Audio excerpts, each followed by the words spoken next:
नमस्कार, जय हिंद। कक्षा 11 के विद्यार्थियों, इस वीडियो में हम कक्षा 11 की गणित पाठ 7 क्रमचय और संचय की प्रश्नावली 7.4 के प्रश्न को करने वाले हैं। इस वीडियो के अंदर हम प्रश्न संख्या 1 को शुरू करते हैं। प्रश्न संख्या 1 दिया गया है, यदि NC8 बराबर NC2 तो NC2 ज्ञात कीजिए। देखिए, पहला दिया क्या गया है, NC8 बराबर NC2 दिया गया है और कह रहा है कि हमें ज्ञात करना है NC2, ये हमें निकालना है। तो ये देखो, मैंने जो विशेषता सबसे पहले बताई थी, N परमुट कॉम्बिनेशन 8 बराबर N कॉम्बिनेशन 2, ये कौन से वाले से मिल रहा है, एक बताया था। यहाँ पे लिखेंगे, हम जानते हैं हल में, हम जानते हैं, क्या जानते हैं कि NCA बराबर NCB होता है कब, जब जहां क्या क्या हो, या तो A बराबर B हो या N बराबर A प्लस B हो। ठीक है, तो यहाँ पे हमें A और B दिख रहा है, दोनों बराबर है क्या, नहीं, मतलब ये वाली कंडीशन तो है ही नहीं, अप्लाई नहीं होती। ठीक है, यानी कि ये वाली अप्लाई होती है तो N बराबर क्या हो जाएगा, A प्लस B, और A यहाँ पे क्या है 8 है, B बराबर क्या है 2 है। यहाँ से तुलना करो ना, इन दोनों को कंपेयर करो, तुलना करो तो आपको पता चल जाएगा। N की जगह पे N ही है, A की जगह पे 8 है, B की जगह पे 2 है। तो यहाँ से 8 प्लस 2 यानी कि N का मान कितना हो गया, 10 हो गया। अब NC2 निकाल सकते हो, बिल्कुल निकाल सकते हो। N का मान क्या हो चुका है 10, तो NC2 बराबर हो जाएगा 10C2। ठीक है, कॉम्बिनेशन। और इसका नियम क्या था, इसका नियम था n फैक्टोरियल यानी कि 10 फैक्टोरियल अपॉन में n माइनस r फैक्टोरियल यानी कि 10 माइनस 2 फैक्टोरियल और r फैक्टोरियल यानी कि 2 फैक्टोरियल। और इसे फिर हम हल करेंगे तो ये हो जाएगा 10 इंटू 9 इंटू 8 फैक्टोरियल कर लेते हैं। क्यों 8 कर लिया, अभी देखो आपको समझ में आएगा, क्योंकि यहाँ पे 10 माइनस 2 होके क्या हो जाएगा 8 फैक्टोरियल हो जाएगा और मल्टीप्लाई में 2 फैक्टोरियल, तो 8 फैक्टोरियल यहाँ भी ऊपर नीचे है, डिवाइड में है, कट जाएगा। ठीक है, अच्छा जी, अब ऊपर का मल्टीप्लाई करेंगे 10 इंटू 9, 10 9 90, और नीचे क्या है 2 इंटू 1 कर दें, 1 फैक्टोरियल का मान क्या होता है 1 होता है, यानी कि ये 2 बच जाएगा। ठीक है, और 2 से भाग कर देंगे तो ये हो जाएगा 45, यानी कि इसका मान आया 45। किसका, इसका। दूसरा प्रश्न दिया गया है, n का मान निकालिए यदि पहला दिया गया है 2NC रेशियो NC2 बराबर हो 12:1 के। अनुपात वही है, हाँ, अनुपात को ही कहते हैं, डिवाइड भी मानते हैं। ठीक है, डिवाइड की तरह। तो n का मान निकालना है। पहला क्वेश्चन में उतारता हूं, इसका दिया गया है 2NC2 अनुपात NC2 बराबर 12:1। ठीक है, ये बराबर का सिंबल लगाए, यानी कि दोनों बराबर हैं। ठीक है, अब दोनों बराबर जब दिया ही गया है तो हमें क्या करना है, n का मान निकालना, तो हम इसे एक्सपेंड करेंगे यहाँ पे। ठीक है, एक बात है, यहाँ पे कुछ बुक में NC2 दिया गया, किसमें 3 दिया गया है, तो मैं इसे 3 बना लेता हूँ। ठीक है, यहाँ पे NC3 है। ठीक है, अब इसके हिसाब से करते हैं, क्योंकि मैंने पहले क्लासों में पढ़ा है तो वहाँ पे बच्चे कहते हैं नहीं भैया 3 है, तो मैं 3 बता रहा हूँ, बाकी 2 होगा तो ऐसे ही हल होगा, 3 होगा फिर भी ऐसे ही हल किया जाएगा। तो मैं 3 मान के इसे हल करता हूँ। तो NCR का फॉर्मूला क्या होता है, यहाँ पे एक बार लिख देता हूँ। वैसे आपने पहले का वीडियो देखा होगा तभी ये देख रहे हो, तो उसको देख के पढ़ें तो ज़्यादा अच्छा होगा। तो ये हो जाता है n factorial, n minus r factorial और r फैक्टोरियल। और अगर आपको कोई वीडियो नहीं मिल रही है तो किसी भी वीडियो के नीचे डिस्क्रिप्शन होता है, डिस्क्रिप्शन में जाओ, वहाँ पे हर एक वीडियो की प्लेलिस्ट दी गई है, हर एक चैप्टर की। तो आप चैप्टर वाइज जाके पूरे प्लेलिस्ट में देख सकते हो कौन सी वीडियो आपको देखनी है। ठीक है, तो ये नियम आप याद रखना NCR के लिए। और संचय क्या होता था, चुनना, किसी बंदों को चुनना, किसी वस्तु को चुनना, ये चीज़ है संचय। उस वीडियो के अंदर पहले 7.4 का जो है वीडियो, उसमें अच्छे से बताया गया है। ओके, अब हम इसे एक्सपेंड करेंगे तो NCR है, तो ये हो जाएगा n फैक्टोरियल अपॉन में n minus r, sorry n की जगह पे क्या है, यहाँ पे 2n है, तो 2n फैक्टोरियल हो जाएगा। और फिर n यानी कि 2n माइनस r की जगह पे 3 है। मैं थोड़ा सा भी नर्वस, क्या हो गया भाई, कुछ नहीं, ओके। आर फैक्टोरियल, आर मतलब 3 फैक्टोरियल, ठीक है।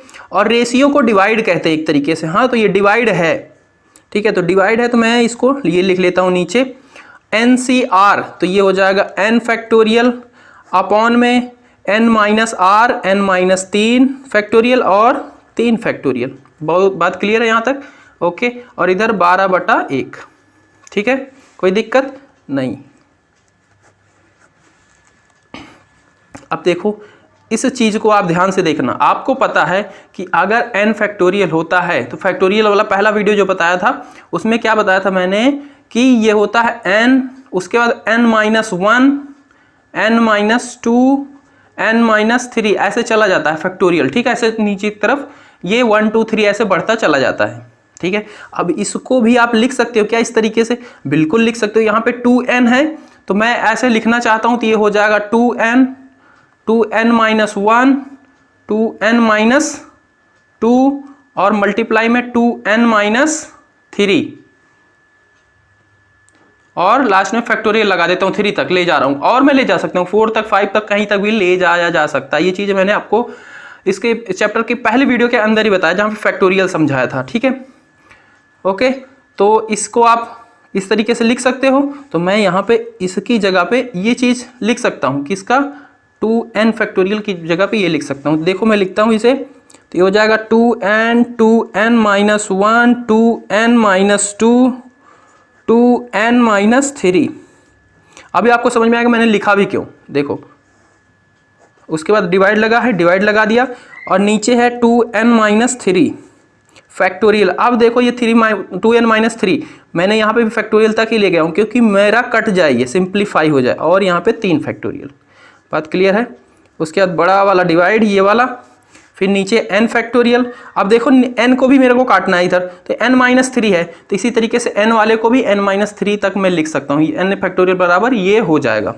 तो यहाँ पे मैं लिख दूंगा n minus 1, n minus 2, n minus 3 factorial बटे में n माइनस 3 फैक्टोरियल और 3 फैक्टोरियल और बराबर में 12/1, ठीक है। यहाँ 2n माइनस 3 फैक्टोरियल से 3 फैक्टोरियल ये कट गया और यहाँ पे n माइनस 3 फैक्टोरियल से n माइनस 3 फैक्टोरियल कट गया, ठीक है। इसको ध्यान से उतार लो, फिर आगे बताते हैं।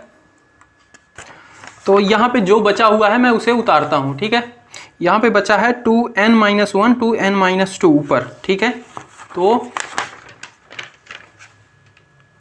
2n माइनस 1, 2n माइनस 2 और नीचे है 3 फैक्टोरियल बटे में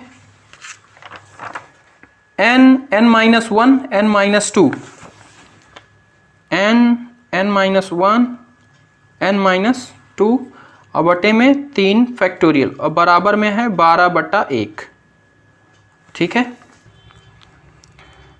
जब ये कभी भी a/b c/d ऐसा हो तो आप इसे लिख सकते हो a/b मल्टीप्लाई में d/c, ठीक है। तो यहाँ पे ऐसे ही a/b c/d है तो इसको मैं क्या लिख सकता हूँ, इसको लिख सकता हूँ 2n, a की जगह पे पूरा है 2n माइनस 1, 2n माइनस 2 बटे में 3 फैक्टोरियल मल्टीप्लाई में 3 फैक्टोरियल और नीचे ये n माइनस 1, n माइनस 2 इस तरीके से और बराबर में 12/1, ठीक है। अब यहाँ से देखो ये इससे कट जाएगा, ये इससे कट जाएगा, ये एक अकेला n है, ऊपर भी एक अकेला n है, इससे कट जाएगा। और कुछ कटेगा नहीं, और कुछ नहीं कटेगा, पर एक चीज़ होगी, अगर मैं इसमें से 2 बाहर ले लूँ तो ये क्या बचाएगा n माइनस 1 और सब मल्टीप्लाई में है तो ये वाला पद भी कट जाएगा। तो इसे मैं लिख सकता हूँ 2n माइनस 1, इसमें से 2 बाहर ले लिया तो ये हो गया n माइनस 1 बटे में n माइनस 1, n माइनस 2 बराबर 12/1। अब n माइनस 1 से n माइनस 1 कैंसिल और ये 2 2 जा 4, 2n माइनस 1 ऊपर बचा और नीचे बचा है n माइनस 2 12/1, ठीक है। और एक चीज़ याद रखना, अगर a/b बराबर c/d होता है इक्वेशन में तो इसका ऐसे क्रॉस मल्टीप्लाई हो जाता है, क्या बन जाता है AD और CB। तो यहाँ पे भी ऐसा कुछ फॉर्मेशन है, तो ये इसके साथ, ये इसके साथ, तो यानी कि ये हो जाएगा 4 2n माइनस 1 12n माइनस 2। अब मल्टीप्लाई कर लेंगे तो 4 दूनी 8n माइनस 4 और उधर 12n माइनस 24। ठीक है, और इसको हल करना है क्योंकि हमें n का मान निकालना है, तो n इधर रखेंगे, बाकी सारे नंबर उधर भेज देंगे। ठीक है, तो इसको अब इधर लाना पड़ेगा। उधर क्या है, प्लस में है, इसके सामने कोई सिंबल नहीं है, प्लस का सिंबल होता है, प्लस में इधर आएगा क्या हो जाएगा, माइनस का हो जाएगा, माइनस का 12n। ये क्या है, इसके सामने माइनस का सिंबल है। ठीक है, क्योंकि ये इसके साथ जोड़ा हुआ, अगर मल्टीप्लाई डिवाइड होता है तो मल्टीप्लाई डिवाइड में हम देखते हैं इंटरचेंज होता है, ये प्लस माइनस में है तो प्लस माइनस में, इसके साथ माइनस में है, उधर जाएगा क्या हो जाएगा, प्लस में हो जाएगा, प्लस का 4 हो जाएगा। ठीक है, इसे हम हल करेंगे, प्लस माइनस माइनस होता है, बड़े नंबर का सिंबल लगेगा, बड़ा क्या है 12 है, यानी कि माइनस का सिंबल लगेगा, यानी कि 4n हो जाएगा।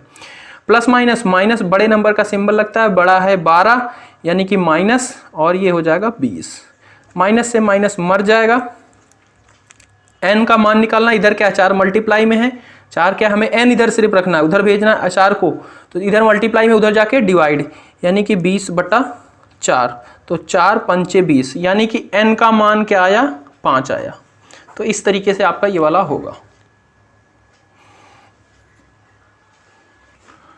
दूसरा प्रश्न इसी में दिया गया, इसमें भी n का ही मान निकालना है। वो दिया गया है 2nc2 रेशियो, सॉरी n3 है, nc3 बराबर 11/1। वहां पे था 12/1, यहाँ पे 11/1, बाकी प्रश्न सेम टू सेम है। ठीक है, तो इसमें आपको इसको भी एक्सपेंड करेंगे जैसे उसे किया था, तो ये हो जाएगा, क्या फॉर्मूला होता है, NCR का formula n factorial n minus r factorial और r फैक्टोरियल, की n की जगह पे 2n है, r की जगह पे 3 है, तो ये हो जाएगा 2n फैक्टोरियल अपॉन में 2n माइनस 1, सॉरी 3, r की जगह पे 3 है फैक्टोरियल और 3 फैक्टोरियल, और अनुपात का मतलब होता है भाग, तो भाग कर दिया, नीचे क्या है nc3, तो n factorial n minus 3 factorial और 3 फैक्टोरियल बराबर में 11/1। ये 11:1 है। ठीक है, तो इधर मैंने बट्टे में लिख दिया, सॉरी, यहाँ पे ऐसे लिखेंगे क्योंकि इधर भी रेशियो में लिखा तो इधर भी लिखो ना, क्योंकि ये संतुलन होता है, बराबर, जैसे तराजू बराबर। ओके, अब ये भी ऐसा बन चुका है। अब इसे हम क्या कर सकते हैं कि इसमें कुछ कट जाए, तो काटने के लिए नीचे है 2n माइनस 3 फैक्टोरियल, ऊपर भी ला सकते हो क्या, हाँ जी बिल्कुल ला सकते हैं, क्योंकि हमें पता है अगर n फैक्टोरियल होता है तो हम उसे लिख सकते हैं n into n minus 1 factorial, या फिर फैक्टोरियल अगर नहीं लगा रहे तो 1 1 माइनस करते चले जाओ, 2 3 ऐसे लिखते हैं। ठीक है, ऐसे n-4 की जरूरत है तो 4 भी लिख सकते हैं, पर हमें यहाँ पे जरूरत है n-3 तक, तो हमने 3 तक बनाया। ठीक है, अब यहाँ पे क्या है, n की जगह पे 2n है, तो n की जगह पे 2n लिखते चले जाएंगे और हो जाएगा। तो देखो इसको आप क्या लिख सकते हो, 2n 2n-1 2n-2 2n-3 factorial बटे में 2n-3 फैक्टोरियल और 3 फैक्टोरियल, भाग देंगे, नीचे भी n फैक्टोरियल, उसको भी n-3 के रूप में लाना क्योंकि हमारा कट जाए ताकि, तो ये हो जाएगा n-1 n-2 n-3 factorial divided by n-3 factorial और 3 फैक्टोरियल बराबर में 11/1।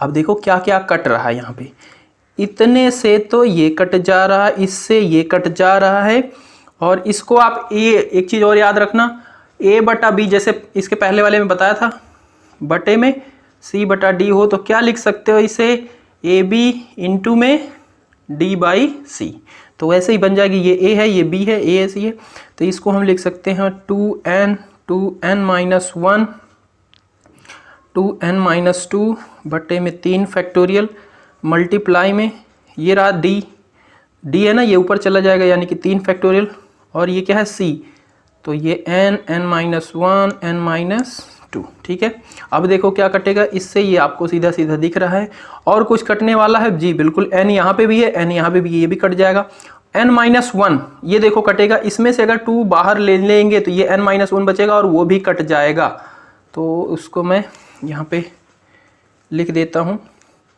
यहाँ पे 2 बचा है, 2n-1, इसमें से 2 बाहर ले रहे हैं, ये हो जाएगा n-1, ऊपर उधर कुछ नहीं बचा, नीचे इधर बचा है n-1, n-2 और इधर 11/1। तो इससे ये पार्ट कट जाएगा। और क्या क्या बचा इसमें, ऊपर बचा है 1 2 ये 1 2 ये, 2 दूना 4, दोनों मल्टीप्लाई हो जाएंगे और इधर 2n-1 और नीचे n-2 और इधर 11/1।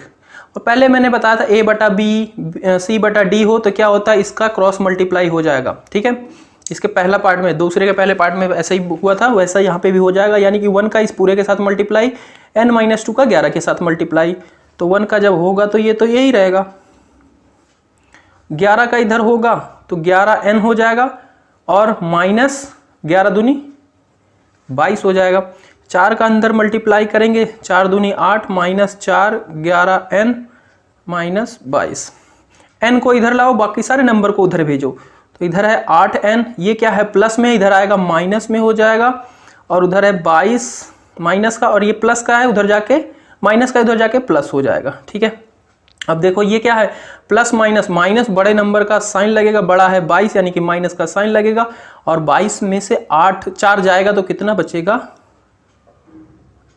18 बचेगा। ठीक है, और इधर क्या है प्लस माइनस, माइनस बड़े नंबर का साइन लगेगा, बड़ा है 11 यानी कि माइनस का ही साइन लगेगा। और 11 में से 8 जाएगा तो 3 और माइनस इधर भी है, इधर भी कैंसिल हो जाएगा। यहाँ से n का मान निकालेंगे, 3 क्या इधर मल्टीप्लाई, उधर जाके डिवाइड में हो जाएगा। तो 3 6 18 यानी कि n बराबर 6 आ जाएगा। ये हो जाएगा इसका उत्तर।